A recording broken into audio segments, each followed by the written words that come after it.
Hola, hola, te doy la bienvenida a un nuevo video en este canal. Si eres nuevo por acá, yo me presento, mucho gusto, soy Juliana Mateus y en este canal creo contenido que enriquece y facilita nuestra profesión, la contaduría. Así que si tú quieres ser parte de esta comunidad, te voy a invitar a que te suscribas en el botoncito rojo de abajo y me sigas en todas mis redes sociales. De esta manera empezamos nuestra clase 3 del taller de renta persona natural gratuito que estamos dando por medio de YouTube. En la cajita de descripción y en la parte de arriba te voy a dejar las dos clases anteriores que ya vimos, que ya están cargadas, para que te pongas al día y no pierdas el hilo de este taller que hemos preparado para ti. Ya hemos hablado de lo que es residencia fiscal y conocimos el formulario en el que se declara la renta de las personas naturales residentes en Colombia. El día de hoy lo que vamos a hacer es empezar a ver cómo es que se depura cada una de esas rentas cedulares que vimos en la clase anterior, empezando por la renta laboral, renta que pertenece a la cédula general.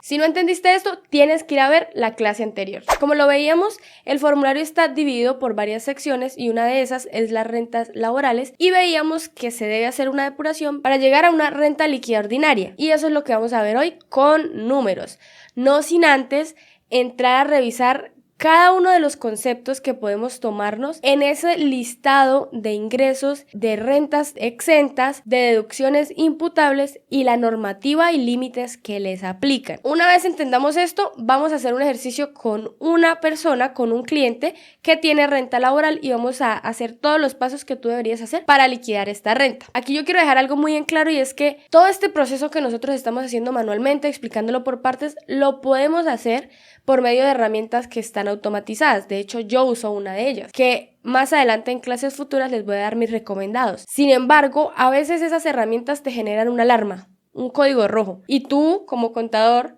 pues debes saber a qué se refiere esa alarma. ¿Y cómo lo sabes? Pues teniendo claras las bases teóricas para saber cuál es el error que está apareciendo, cuál límite superaste. Eso por ese lado. Como segunda medida, vamos a ir punto por punto al estatuto tributario para que tú tengas las herramientas a la mano en teoría y en base normativa para defender a tus clientes. Así que agarra tu papel, tu lápiz y tu tablita de Excel y vamos a empezar con esta depuración. Para iniciar la depuración de las rentas de trabajo, empezamos con la casilla 32, que son ingresos brutos. En la clase pasada dimos un listado base de lo que podría registrarse en esta casilla, que hablamos de salarios, comisiones, prestaciones sociales y por aquí pues tú vas a estar viendo la normativa en la que tú te puedes respaldar para mirar cada uno de estos ingresos. La siguiente casilla de devoluciones, rebajas y descuentos no aplica para esta renta, sino seguimos a la 33 de ingresos no constitutivos de renta. Como ya vimos, estos ingresos no constitutivos de renta son un grupo específico para rentas de trabajo,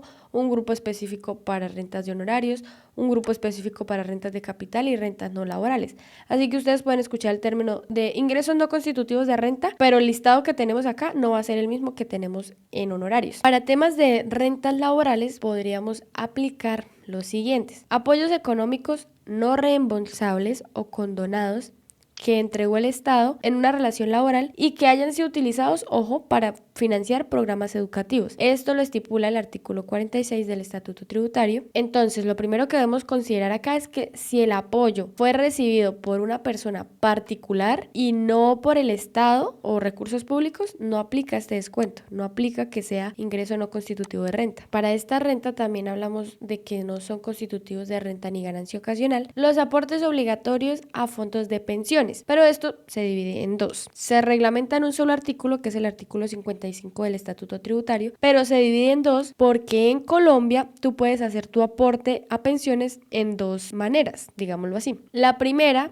con fondos privados que se les denominan RAIs. Los RAIs son fondos de pensiones obligatorios, pero del régimen de ahorro individual con solidaridad, ¿sí? Que son los privados. Tú puedes acumular tu pensión en fondos privados de RAIs o en fondos públicos como Colpensiones, que es el régimen de prima media. Entonces, si ven en la tablita, tenemos dos maneras de que esta renta sea constitutiva ni ganancia ocasional. La primera es si haces tu aporte por medio de fondos de pensiones obligatorias, que no sean privados, es decir, Colpensiones. Si lo haces de esta manera, puedes tomarte todos tus aportes como ingresos no constitutivos ni ganancia ocasional. Si tus aportes están en fondo privado, entonces ahí sí tienes un límite. También te puedes descontar esto como ingreso no constitutivo de renta ni ganancia ocasional, pero considerando una alarma, dice que tú te puedes tomar esto como ingreso no constitutivo de renta ni ganancia ocasional sin que eso vaya a superar el 25% de tu ingreso laboral. Aquí empieza el disfrute de leer el estatuto tributario. El límite nos dice que tú puedes tomarte esto como no constitutivo de renta si no excedes el 25% del ingreso laboral o que estés limitado a 2.500 VT. Entonces, para este ejemplo, digamos que tenemos unos ingresos laborales de 200 millones, que el total de aportes a raíz fue de 35 millones. ¿Cuánto es el 25% del total de los ingresos laborales? Acá yo lo tengo. No supero ese 25%, entonces me puedo tomar el total de los aportes como no constitutivos de renta. Entonces ahora miramos el segundo. Dice que estás limitado a tomarte como ingreso no constitutivo de renta ni ganancia ocasional máximo 2.500 VT, que es 95.010. No superamos ese tope, listo, nos podemos tomar los 35 millones como no constitutivos de renta. Eso para el caso de que tengas aportes en fondos privados. ¿Listo? Ahora, también tenemos como no constitutivo de renta ni ganancia ocasional los aportes obligatorios al sistema de salud. Esos están en el artículo 56 del Estatuto Tributario. Así solitos, no tienen mayor variación. También en esta casilla tú puedes incluir la suma de lo que son pagos laborales indirectos, pero que recibe el trabajador. Esto lo podemos ver en el artículo 387-1 del Estatuto Tributario. El ejemplo que nos pone este artículo es que sean pagos por concepto de alimentación del trabajador, de su familia, o todos estos bonos que a veces dan las empresas, como por ejemplo los bonos de Sodexo, que son vales para que el empleado adquiera alimentos para él o para su familia. Esto se puede considerar como ingreso no constitutivo de renta siempre y cuando el salario de este empleado no supere 310 VTs. Esas 310 VT son 11.781.240. Si el empleado mensualmente no supera este valor, nos podemos tomar como descuento ese concepto. Ahora, otra segunda condición para podernos tomar este descuento. Solo nos podemos tomar como descuento temas relacionados a alimentación si el salario del empleado no supera los 11 millones y máximo nos podemos tomar el valor de 41 VTs. Por ejemplo, si el bono que le da el empleador al empleado por temas de alimentación es de 500.000, no lo podemos tomar completo. Pero si el bono que el empleador le da al empleado por temas de alimentación, ejemplo, es de 4 millones, entonces el exceso entre los 41 VTs que nos permite la norma y los 4 millones que realmente se le paga al empleado, este de 2 millones va a ser considerado como ingreso constitutivo. Lo único que es ingreso no constitutivo, es decir, que se le va a tomar como descuento al empleado, son máximo 41 VTs. Y ya para ir cerrando lo que es ingresos no constitutivos en renta laboral, hablamos de dineros que reciben personas naturales que están vinculados laboralmente a una empresa, pero con carácter científico, tecnológico o de innovación. Esto lo encontramos en el artículo 57-2 del Estatuto Tributario. Entonces, hasta donde vamos tenemos unos ingresos brutos y a eso le restamos los ingresos no constitutivos de renta. Eso nos genera una renta líquida y eso es lo que iría en la casilla 34. Ahora, en lo que es casilla 35, 36 y 37 vamos a hablar de lo que se llama rentas exentas. Y para el caso de rentas de trabajo tenemos dos divisiones muy bien marcadas. La primera renta exenta es aportes voluntarios para AFC, es decir, cuentas de ahorro para el fomento de la construcción. Son cuentas que se abren para temas de vivienda, aportes voluntarios a FBP, que son seguros privados de pensiones, o a las AVC, que son cuentas de ahorro voluntario contractual, que podríamos hablar de las cuentas que se abren con el Fondo Nacional del Ahorro, que también tienen que ver con temas de vivienda. Entonces, de acuerdo a lo estipulado en el artículo 126-4 del Estatuto Tributario, estos tres montos son rentas exentas. Sin embargo, tienen unas condiciones. Y esa condición es que estos 3 aportes no pueden superar el 30% del total del ingreso bruto de nuestro contribuyente. Resulta que tenemos este cliente que tiene ingresos de renta laboral, tiene ingresos de renta de capital, tiene ingresos de renta no laboral y el total de sus ingresos brutos es 135 millones de pesos. Lo que la norma dice es que el total de estos rentas exentas no puede superar el 30% del ingreso ordinario. ¿Cuál es el 30% de 135? 40 millones 500. Eso sería el máximo que esta persona se puede tomar como renta exenta por conceptos de AFC, FBP o ABC. Ahora, una vez tú has hecho esta validación del 30%, debes hacer otra validación y es que eso que te vas a tomar como renta exenta por este concepto no puede superar los 3.800 VT al año. En sí, no puedes tomarte más de 144.415.000. Ahora, otras rentas exentas, diferentes a las que ya mencionamos, como por ejemplo, indemnizaciones por accidentes de trabajo. Les voy a dejar esta tablita en pantalla en donde se ve la renta exenta y la norma que aplica para que podamos ver si hay alguna limitación para este tipo de renta exenta, si nos podemos tomar todo el valor o si debemos hacer algunas validaciones previas como las que hemos visto, indemnizaciones con temas que relacionen a la maternidad, gastos fúnebres del trabajador, auxilio de cesantías y los intereses a las cesantías, seguro de muertes, gastos de representación, pero esto ya es para magistrados en tribunales y fiscales, doctores y profesores de universidades públicas. Aquí hay otro jueguito que tú puedes hacer con tu cliente, es mirar si le puedes tomar el 25% del total de los pagos laborales como otra renta exenta para tenerle ahí otro descuento, considerando cada uno de los límites que nos permite la norma. Las primas que reciben los servidores públicos y algunos ingresos que obtengan en países de los CAN, que es la Comunidad Andina Nacional. Todo esto lo podemos incluir dentro de lo que son otras rentas exentas. Quiero tomarme el tiempo de dejarles un ejemplo con algo que sucede mucho para los que son laborales y es el auxilio de cesantías y los intereses a las cesantías, que tienen unas limitaciones especiales en la norma para dejárselas explicadas con un ejemplo.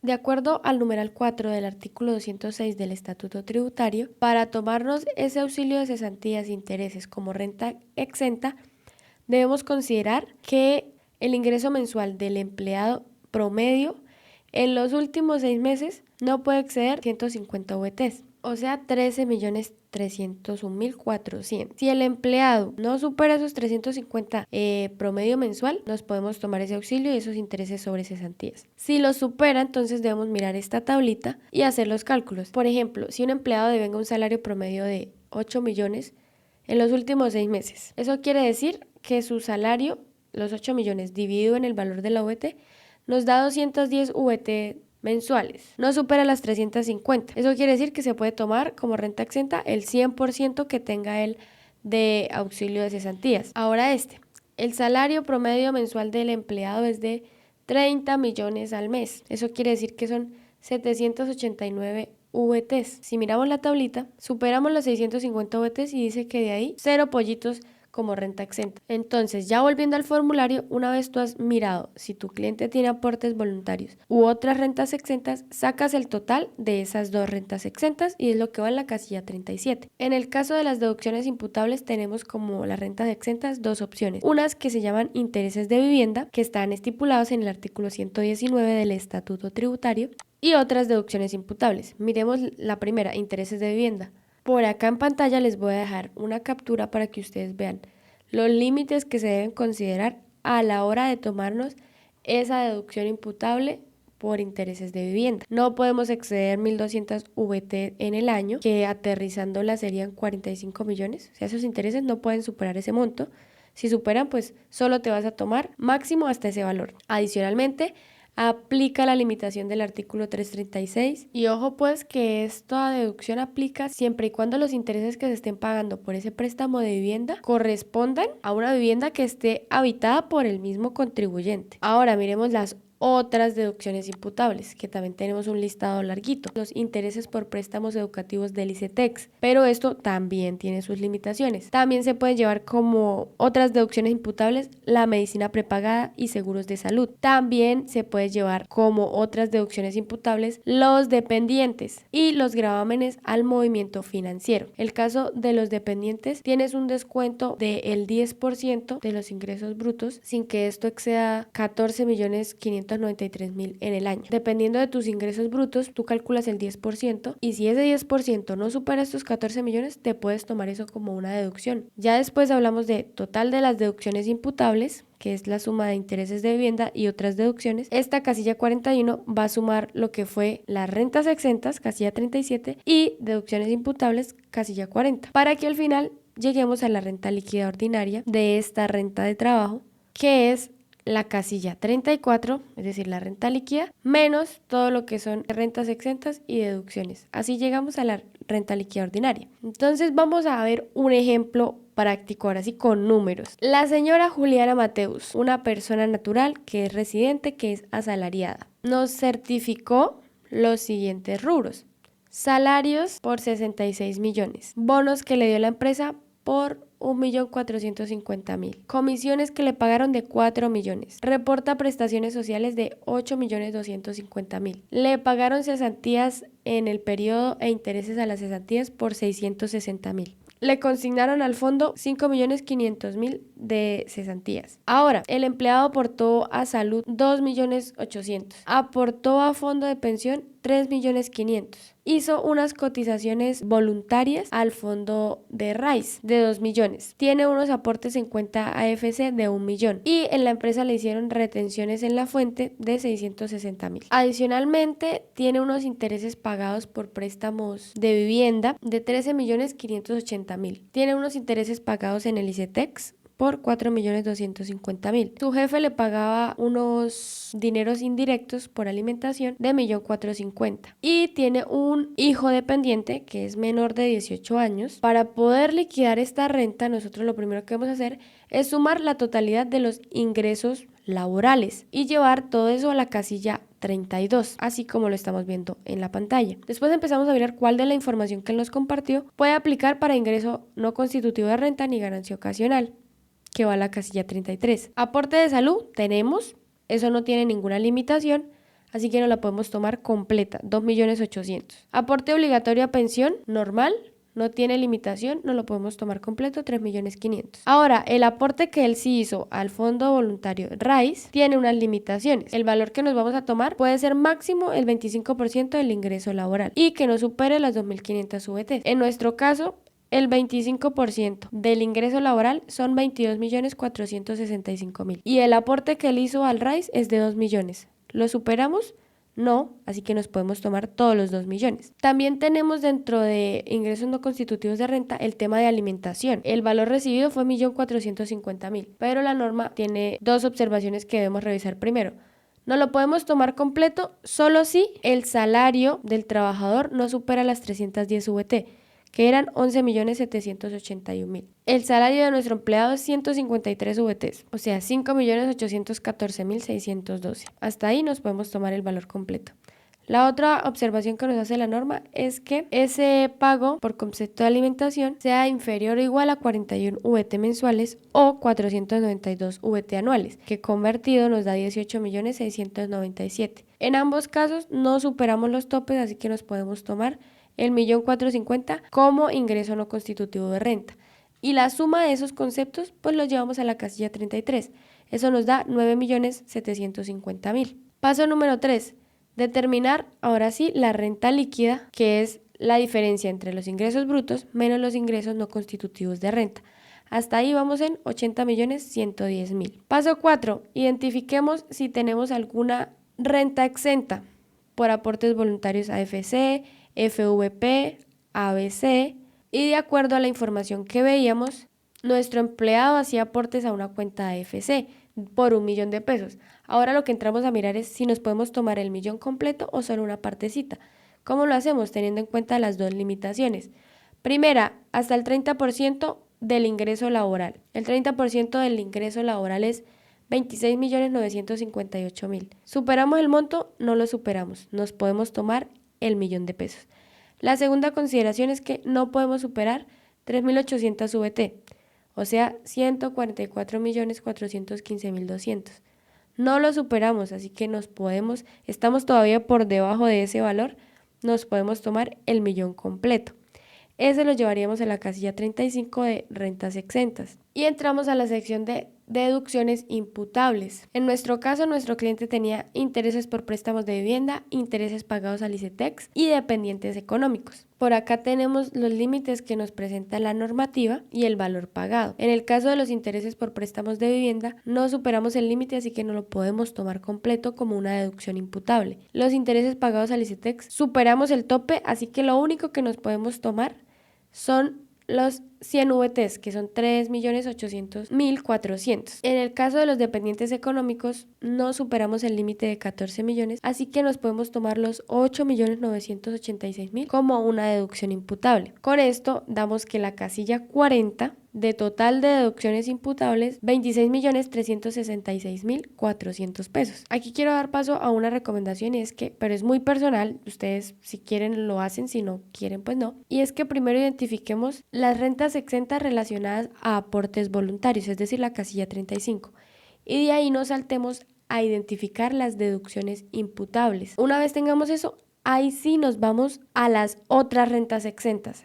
Esto nos va a facilitar más el proceso porque en las otras rentas exentas debemos tener presente las deducciones imputables. Dentro de esas otras rentas exentas, nosotros teníamos las cesantías de intereses por 6.160.000. Y acuérdense que para esto debíamos revisar el salario promedio del empleado y una tablita para mirar que nos tomemos el valor correcto. Entonces, el salario promedio de los últimos 6 meses del empleado es 5.500.000. Eso convertido en VT significa 145 VTs. Estamos apenas porque el tope es 350 VTs.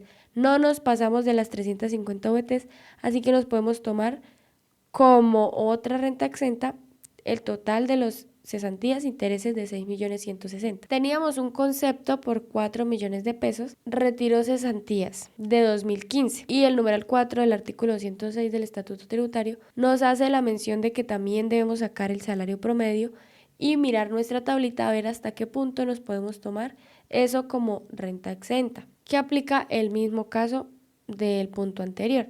145 VT, el límite es 350, nos podemos tomar todo el valor. El total de rentas exentas por concepto de cesantías es 10.160.000. Y si sumamos la renta exenta que teníamos de AFC, nos da 11.160.000. Otra de las rentas exentas son las que están en el numeral 10 del artículo 206 del Estatuto Tributario, que nos dice que el 25% del valor total de los pagos laborales se pueden tomar como rentas exentas siempre y cuando esto esté limitado anualmente a 790 VTs.